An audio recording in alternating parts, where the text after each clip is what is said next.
భయపడి ఉన్నాడు అనుకో పెళ్లి కొడుకు అబ్బాయి, సో ఆ అబ్బాయే ఆ అమ్మాయికి ప్రొవైడ్ చేయాలి మెయింటెనెన్స్, ఆర్థికంగా సహాయం చేయాలి ఆ అమ్మాయి పెరగడానికి, ఆ బిడ్డ పెరగడానికి. కానీ సో చట్టపరంగా ఆ అబ్బాయికి శిక్ష ఏమిటి?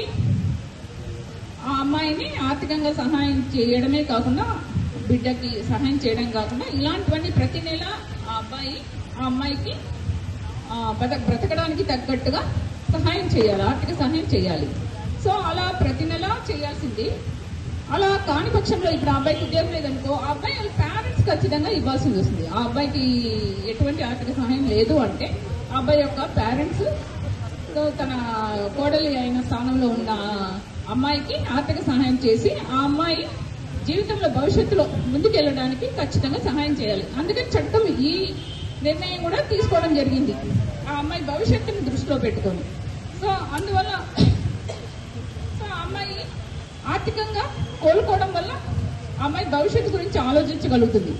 సో ఇన్ కేసు ఆ అబ్బాయి కూడా మైనర్ అయింది, సో ఆ అబ్బాయి కూడా ఇది లేదు, అప్పుడు ఎవరు సహాయం చేయాలి ఆర్థికంగా అంటే అమ్మాయి పేరెంట్సే అమ్మాయికి ఆర్థిక సహాయం చేసి ఆ అమ్మాయి మేనేజర్ అవ్వడమే కాకుండా తన కాళ్ళ మీద తను నిలబడేంత వరకు ఎవరు చూసుకోవాలి? పేరెంట్స్ ఆ అమ్మాయికి ఆర్థిక సహాయాన్ని ఇవ్వాలి. ఆ అమ్మాయి మంచి భవిష్యత్తులో పైకి ఎదిగేంత వరకు కూడా వాళ్ళ పేరెంట్స్ చూసుకోవాలి. ఈ విధమైనటువంటి నిర్ణయాలు చట్టంలో చెప్పబడ్డాయి. ఎందుకంటే శిక్ష ఒకటే కాదు, ఆ శిక్షకి ఆ అమ్మాయి పడ్డ బాధని కూడా దృష్టిలో పెట్టుకొని ఈ విధంగా చట్టాలు తీసుకొచ్చారు. సో అలాగే మరి ప్రెగ్నెన్సీలో ఆ అమ్మాయి ఎన్ని కష్టాలు పడవచ్చు ఏంటి అంటే